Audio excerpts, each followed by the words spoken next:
You are the future. You are.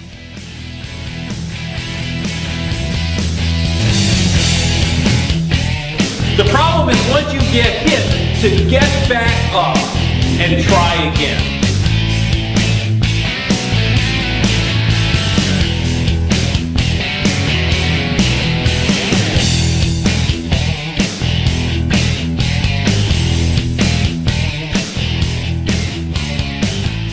How many of you are concerned in your hospital or your clients with infections?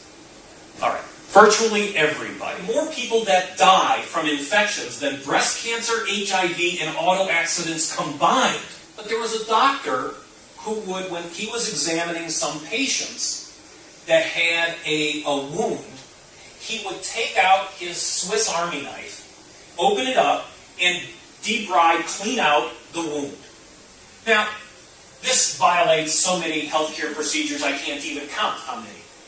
Because the nurse was trained in the science of safety, she knew, look, this was wrong. A lot of times healthcare professionals don't like to speak up because we don't know what's right or wrong. The physicians are God almost. So one of the nurses who observed the doctor doing this repeatedly told the head of the infection control committee.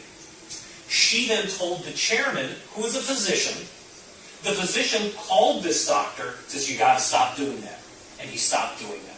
And this is the way it worked. A lot of times we are reluctant to mention this because we're fearful that we're wrong or we'll be ridiculed. You can't take one of these steps out and just do one and not the other. It's like a link.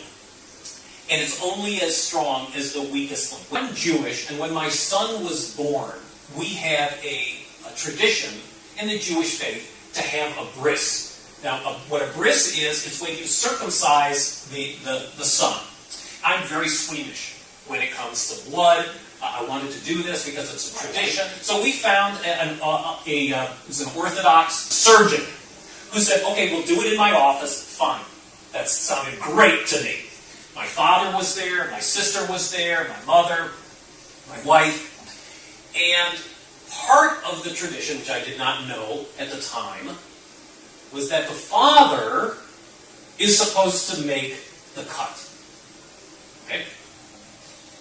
I'm very squeamish when it comes to blood. So I'm in there, my father is grabbing my son's legs, who's 8 days old. My father is grabbing my son's legs.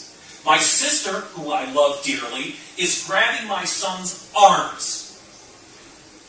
The doctor is getting the Band-Aid ready. He's got surgical gloves on.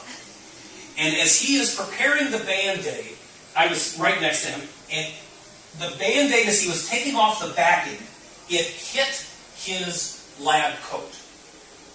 He then throws the Band-Aids out, he takes off his gloves, puts on new gloves, and did a new Band-Aid.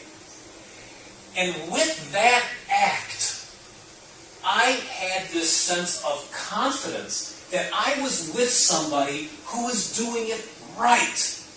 That gave me the confidence and the courage to make just one cut. Just one, okay, short.